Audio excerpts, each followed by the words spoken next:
اس کا کمانے کا راستہ غلط تھا تو خرچ کا راستہ صحیح تھا. دونوں راستوں کا صحیح ہونا ضروری ہے.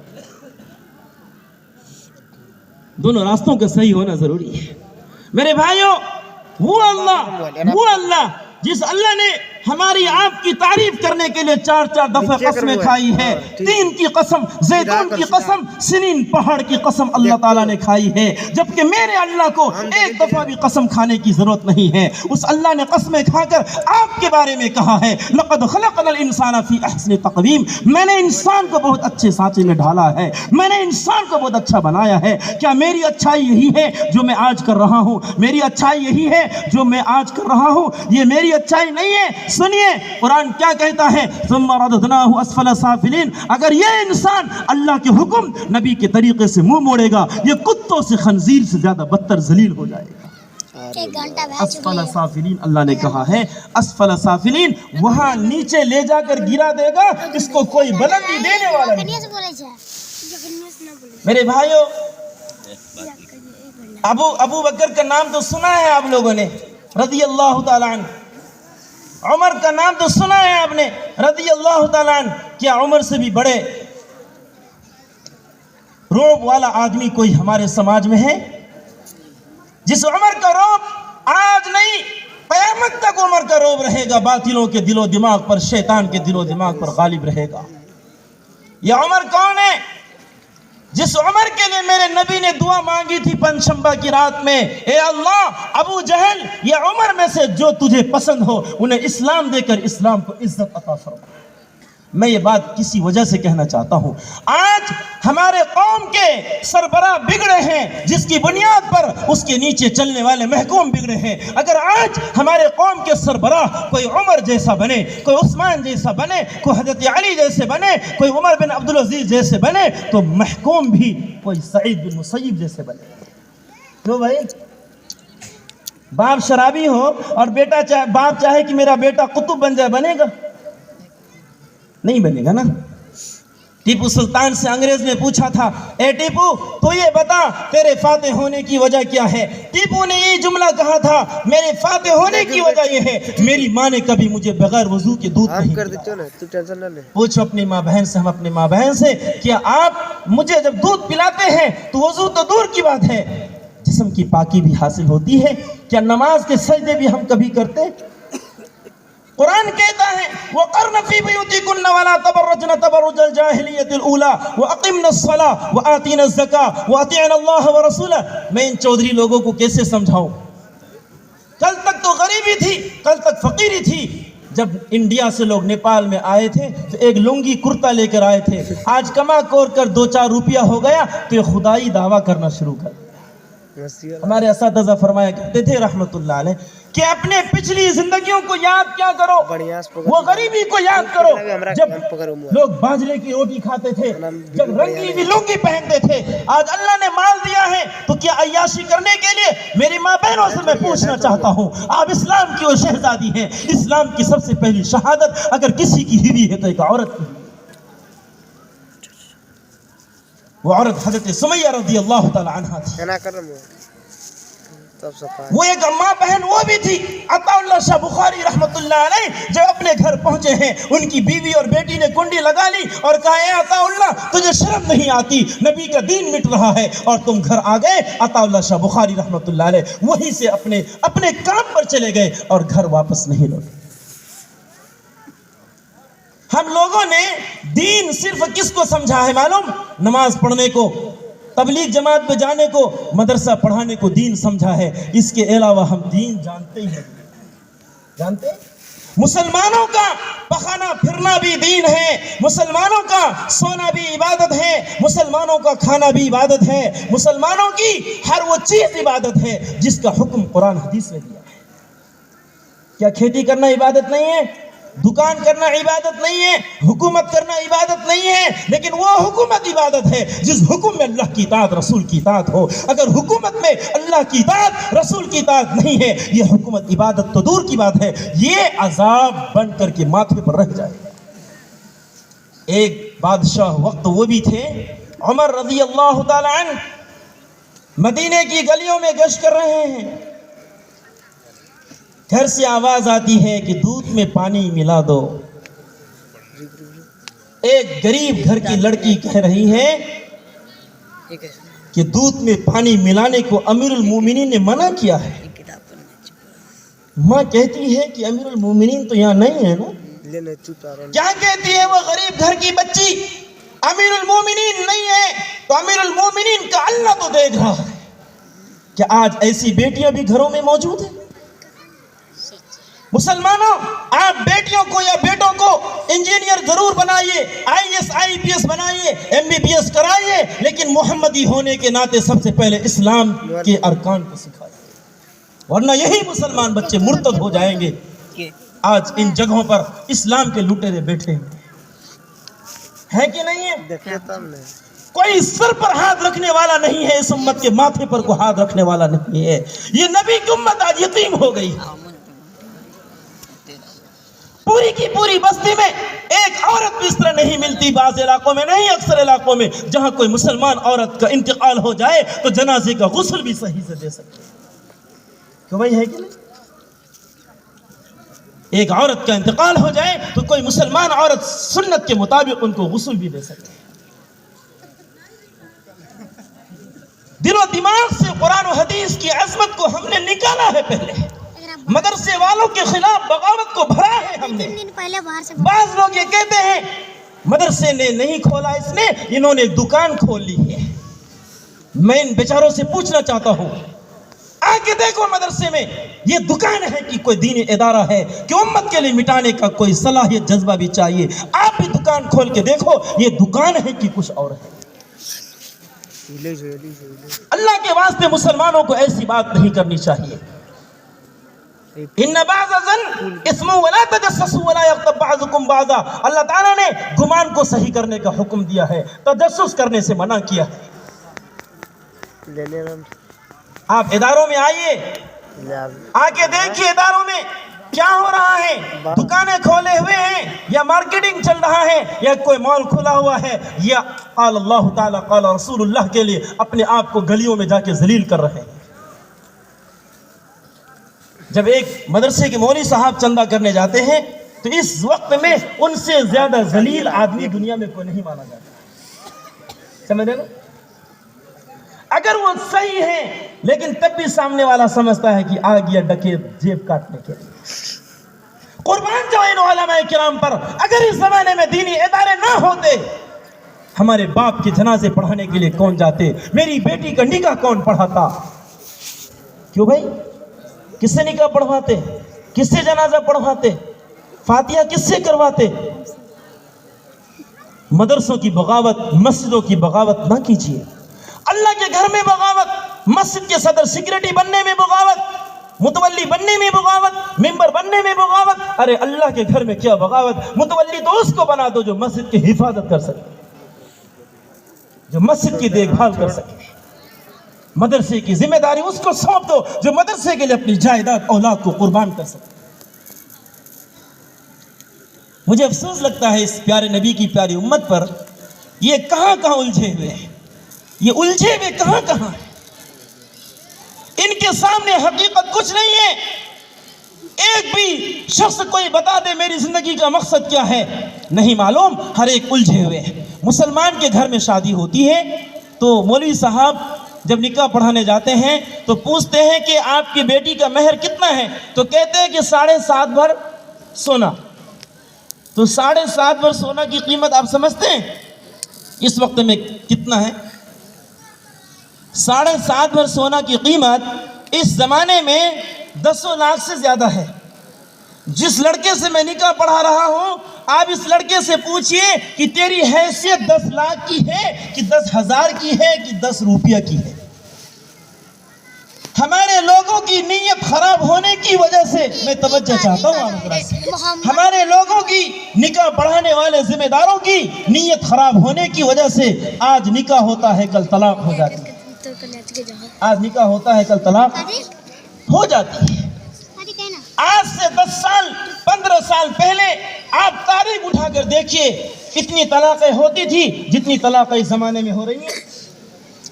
کوئی دن ایسا نہیں جب طلاق نہیں ہوتی ہے. روز طلاق طلاق طلاق طلاق. کچھ بیچارے بیٹھے ہوئے ہیں چند روپے دے کر حلال حرام کی تمیز کیے بغیر ملا دیتے ہیں، قیامت تک زنا کرتے کرتے حرام کی اولادیں پیدا کرتے کرتے مر جاتے ہیں۔ اللہ رسول کا خوف دل میں نہیں ہے۔ جب نکاح سنت کے مطابق ہوگا تو انشاءاللہ اس نکاح میں کبھی بغاوت نہیں ہوگی، کبھی بغاوت نہیں ہوگی۔ آج نوجوانوں سے میں پوچھنا چاہتا ہوں، آپ بتائیے یہ جوانی اللہ نے اس لیے دیا ہے کسی غریب کے دل کو دکھا کر ان کو شہروں کی جامع مسجد میں ہاتھ پھیلا کر چندہ کروا کے آپ موٹر سائیکل چلائیں؟ اگر جوان ہو، جوانی کی غیرت تمہارے دلوں میں ہے، اپنا کما کر بائک چلاؤ، کسی غریب کا دل دکھا کر کسی سے جہیز نہ مانگو۔ شریعت اسلام نے جہیز کو جائز قرار نہیں دیا، جہیز نہیں، بلکہ میں آپ سے یہ کھلم کھلا کہہ رہا ہوں، یہ جو بارات جاتے ہیں مجھ جیسے داڑھی ٹوپی والے لوگ اگلی سیٹ پہ بیٹھنے کے لیے لڑائی کرتے ہیں، شریعت اسلام نے بارات کو جائز قرار نہیں دیا ہے، بارات شریعت میں ہے ہی نہیں۔ ایک غریب لڑکی کے گھر میں جا کر 200 250 300 باراتی لے کر کھانا کھاتے ہیں، وہ سودی پہ پیسہ لے کے آپ کو کھانا کھلاتے ہیں، ان کے دل سے جا کے پوچھئے آپ یہ کھانا خوشی سے کھلا رہے ہیں کہ ناراضگی کے ساتھ کھلا رہے ہیں؟ اللہ کے نبی نے تو اپنی بیٹی کو پہنچایا تھا لے جا کے۔ افضل اور اقرب بہتر یہی ہے کہ بیٹی پہنچائیے، اگر نہیں تو کم سے کم 6 7 5 آدمی جائے، نکاح مسجد میں ہو، جمعہ کا دن ہو، عصر کے بعد ہو، نکاح کا اعلان ہو، نکاح پڑھ کر کے شوہر تقسیم کیا جائے، کچھ چیٹا بکیرہ بھی جائے، مہر نقد ادا کیا جائے۔ اگر میاں مہر ادا نہیں کریں گے اس کی موت ہو جائے گی، کل یہ زنا کار کے صفوں میں اٹھائے جائیں گے۔ نکاح میں مہر ہی تو ہے۔ یوصیکم اللہ فی اولادکم للذکر مثل حظ الانثیین، اللہ تعالیٰ نے قرآن میں حکم دیا میت جب مر جائے، کسی شخص کا انتقال ہو جائے، ان کی وراثت کو کیا کریں گے کہ لڑائی جھگڑے کر کے تقسیم کر لیں گے۔ ان پیسوں سے، ان کی وراثت سے سب سے پہلے ان کی تجہیز و تکفین کریں گے۔ ان کی تجہیز و تکفین ہو جائے، ان کی وصیت کو پوری کریں گے۔ ان کی وصیت پوری ہو جائے، ان کا قرض ادا کریں گے، ان کا قرض ادا کریں گے، ان کی وصیت پوری کریں گے۔ پھر ان کے بچوں میں تقسیم کیا جائے گا، بیٹے کو 2 بیٹی کو 1۔ لیکن آج مجھ جیسے دیندار بھی اپنی بہنوں کا حق ادا کرنے کو تیار نہیں۔ اگر میری بہن مجھ سے زمین بیچ کر چلی جائے تو انشاءاللہ عید میں جو ساڑی کا فطرہ جاتا تھا وہ فطرہ بھی بند ہو جائے گا، تو کیا میری بہن بھوکی مر جائے گی؟ یہ حق تو اللہ نے ان کو دیا ہے کہ ایک حصہ بہن کو دے دو۔ میرے باپ نے اپنے نکاح کا مہر ادا نہیں کیا ہے، اس کی وراثت میں سب سے پہلے قرضوں میں ان کا مہر بھی ادا کریں گے، پھر ماں کے مالوں میں سے ان کی اولادوں میں تقسیم کیا جائے گا۔ کسی اچھے مفتی سے ترکے کا حصہ کرا لینا چاہیے۔ یہ بیچارے لوگ تو سارے خود مفتی ہو گئے، مفتی صاحب کے پاس کیا مسئلہ پوچھنے جائیں گے؟ ہر گھر میں مفتی پیدا ہو رہے ہیں، یوٹیوب پہ مسئلہ پوچھ رہے ہیں۔ بھائیوں، یوٹیوب پہ تو اللہ کا دشمن بھی بیٹھا ہے، قادیانی بھی بیٹھا ہے، پتہ نہیں کون کون بیٹھا ہے۔ آپ کو کیا معلوم کون کس مسلک کے علماء ہیں؟ آج گمراہ ہو رہے ہیں، کہیں شکیل بن حنیف کی محنت ہو رہی، کہیں قادیانی کی محنت ہو رہی۔ آج مسلمان ایمان پڑھنے والے اپنے ایمان کا سودا کر رہے ہیں، اپنے ایمان کا سودا۔ ایک بات میں کہنا چاہتا ہوں، ہندوستان میں جو توڑ ہوا، جو فرقے بنے انگریز کے زمانے میں، انہوں نے مشورہ کیا، سوچا ہندوستان تو چھوڑ کے جانا ہی ہے، لیکن کچھ ایسے شو سے چھوڑ دو یہ آپس میں ہمیشہ لڑتے رہیں۔ ان کا مزاج ہے، ان کی محنت ہے، مسلمان کو تمہیں برباد کرنا ہے، ان کے علماء سے ان کو کاٹ دو، یہ خود برباد ہو جائے گی۔ کیوں بھائی؟ یہی بات ہے، ان کے علماء سے انہیں دور کر دو اور علماء کو عوام سے دور کر دو۔ آج غلطی دونوں کی ہے، علماء عوام کے پاس نہیں جاتے، عوام علماء کے پاس نہیں آتی، اس وجہ سے آج بیچ میں دشمنان اسلام اپنا فائدہ حاصل کر رہا ہے۔ علماء یہ جملہ کہہ کر مطمئن ہو گئے، پیاسے کنویں کے پاس جاتے ہیں۔ میں ایک بات اعلان کرنا چاہتا ہوں آج اپنی ذات کے لیے بھی، آپ لوگوں کے لیے بھی، جس علم کو میرے نبی لے کر آئے ہیں اس علم کی مثال کنویں سے نہیں ہے۔ میرے نبی نے، میرے آقا نے، میرے محبوب نے اپنے علم کی مثال غیث کثیر سے دی، بادل سے دیا، خود برسوں جا کر۔ کیوں بھائی؟ امام الانبیاء امام الانبیاء وہ ذات جنہوں نے 1.25 لاکھ نبیوں کی امامت کی ہے بیت المقدس کے اندر، وہ ذات خود مکے کی گلیوں میں مدینے کی بازاروں میں خود جا کر کے ایک انسانوں کے پاس اللہ اس کے رسول کی دعوت دے رہے ہیں۔ 40 سال سے پہلے آپ کو جب تک نبوت نہیں ملی تھی، عرب والوں نے آپ کو کبھی پاگل کہا، کبھی دیوانہ کہا، کبھی مجنون کہا، کبھی ساحر کہا، کبھی کاہن کہا، کبھی نہیں۔ جب اللہ تعالیٰ نے اپنے محبوب کو نبوت کا تاج پہنایا اور کام کی ذمہ داری دی گئی، یا ایھا المدثر قم فانذر وربک فکبر، اپنے محبوب کو خطاب دے رہے ہیں۔ جس سے محبت ہوتی ہے نا، اس کا جی کرتا کہ میں کیسے القاب دوں انہیں۔ میرے اللہ نے اپنے محبوب کو کیسے القاب سے نوازا۔ چادر اوڑھنے والا بھی کہا نا، اٹھیے کھڑے ہو جائیے، وَرَبَّكَ فَكَبِّرْ، میری بڑائیوں کو بیان کیجئے۔ آقا نے جب اللہ کی بڑائی کی دعوت دی ہے، وہی مکے والے جو کل تک امین اور صادق کہتے تھے، وہی مکے والے مخالف ہوئے کہ نہیں؟ اسی طرح آج ہم اہل علم بھی چاہتے ہیں کہ جو کر رہا کرنے دو، مداہنت اللہ کو پسند نہیں ہے۔ حق کو حق کہیے، باطل کو باطل کہیے۔ یہ میری جان اللہ کی دی ہوئی نعمت ہے، یہ آج بھی جانا ہے، کل بھی جانا ہے، لیکن شریعت کے معاملے میں ہم کہیں کمپرمائز نہیں کر سکتے۔ شریعت کے معاملے میں کمپرمائز نہیں کر سکتے۔ یہ میرا قرآن نہیں کہتا، میری حدیث نہیں کہتی، میرا فقہ نہیں کہتا، میرے علماء کی تاریخ نہیں کہتی، میرے بزرگوں کی سوانح عمریاں نہیں کہتی۔ امام احمد بن حنبل رحمۃ اللہ علیہ کے کوڑے لگے ہیں، لیکن خلق قرآن پر کبھی فتویٰ نہیں دیا کہ قرآن مخلوق ہے، کہ قرآن اللہ کا کلام ہے۔ یہ کبھی خلق قرآن نہیں ہو سکتا۔ میرے بزرگوں کی تاریخ یہی ہے۔ آج 2 روپے میں مسلمان بک کر کے جھوٹی گواہی دیتے اپنے بھائی کے خلاف۔ کیا یہی میرے نبی کی تعلیم تھی؟ اقرا، اسی کو اقرا کہتے ہیں۔ میرے نبی نے تو سچی گواہی دینے کو کہا ہے کہ جھوٹ نہ بولو، جھوٹ بدبودار چیز ہے، جھوٹ اتنا بڑا گناہ، اتنا بڑا پاپ ہے۔ ایک جھوٹ بولنے والا اپنی عزت 1000 تہجد پڑھ کے بھی چاہے گا، اس کو عزت نہیں ملے گی۔ میرے بھائیو، دوستو، بزرگوں، اللہ کے نبی صلی اللہ علیہ وسلم کی زندگی ہر چیز میں اسوہ حسنہ ہے۔ ابھی ہمارے مولانا بیان کر رہے تھے، فرما رہے تھے کہ بسم اللہ جب نہیں پڑھتے تو پھر شیطان ہر جگہ دخل اندازی کرتا ہے۔ تو بخاری شریف کی روایت میں امام بخاری رحمۃ اللہ علیہ نے تو صاف طور پر واضح کر کے بیان کیا، جب میاں بیوی ملتے وقت بسم اللہ نہیں پڑھتے، وہ نطفہ شیطان کا ہوتا ہے، وہ انسان کا نطفہ نہیں ہو سکتا۔ لوگ بخاری کی باتیں تو کرتے ہیں، لیکن بخاری کی بابی نہیں جانتے، بخاری کی بابی نہیں جانتے۔ افسوس کی بات تو یہ ہے، اس دور میں مسلمانوں کو نماز کی تبلیغ کرنی پڑ رہی ہے۔ ایک مسلمان کو نماز کی تبلیغ نہیں کرنی پڑتی۔ نماز تو اسلام کے 5 بنیادی ارکان ہیں نا، ایمان، کلمہ شہادت۔ ہمارے بزرگوں نے کہا ہے، اگر ایک بھی انسان مرنے سے پہلے ایک بار صرف لا الہ الا اللہ، لا الہ الا اللہ، لا الہ الا اللہ محمد رسول اللہ پڑھ لیا، اللہ تعالیٰ کے حوالے کر دو، اللہ تعالیٰ ضرور ان کو معاف کر دیں گے۔ اللہ تعالیٰ ضرور ان کو معاف کر دیں گے۔ کلمہ پڑھوا دو ایک دفعہ، آگے کی ذمہ داری اللہ کی۔ یہ ساری کی ساری انسانیت قیمتی ہے، یہ ساری کی ساری انسانیت قیمتی ہے، 7 زمین آسمان سے زیادہ قیمتی ہے۔ ایک انسان، ایک کلمہ والا، لا الہ الا اللہ پڑھنے والا جب تک زندہ رہے گا، اللہ تعالیٰ دنیا کو برباد نہیں کریں گے۔ اے مومن بھائیو، اپنی قیمت کو پہچانیے۔ آپ وہ ہیں، 1.25 لاکھ نبیوں کی گواہی پیش یہ امت کرے گی۔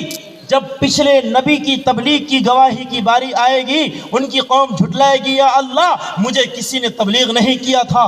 بلائیں گے اس وقت کے نبی کو، نوح علیہ السلام کو، یونس علیہ السلام کو، ہود علیہ السلام کو، زکریا علیہ السلام کو، پوچھیں گے کیا آپ نے اپنے قوم پہ تبلیغ؟ کہیں گے یا اللہ میں نے تو قومی لیلا و نہارا، رات اور دن میں بھی سمجھایا۔ اس کی قوم جھوٹ بولے گی، کہیں گے کوئی گواہ بھی ہے؟ آپ کو ہم کو اٹھا کر لے جائے گی، یہ گواہ ہے۔ کہ بھئی آپ کو کیسے معلوم؟ آپ کو کیسے معلوم کہ میں نے قرآن میں پڑھا، میں نے حدیث میں پڑھا کہ پچھلے نبیوں نے یوں یوں تبلیغ کی ہے۔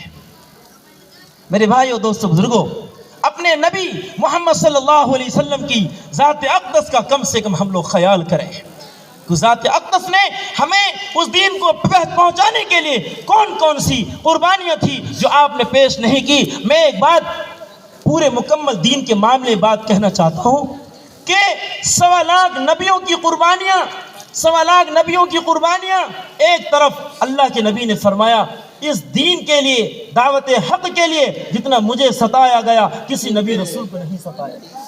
تو میں یہ بات پوچھنا چاہتا ہوں، اللہ کے نبی صلی اللہ علیہ وسلم کی جو محنت کا جو زمانہ ہے وہ 23 سال کا زمانہ ہے۔ نوح علیہ السلام کا تبلیغ کا زمانہ 950 برس کا ہے۔ پھر وہ کون سی تبلیغ تھی، وہ کون سی تکلیف تھی؟ وہ اپنوں کی تکلیف تھی کہ اپنوں نے آپ علیہ السلام کو بہت زیادہ ستایا۔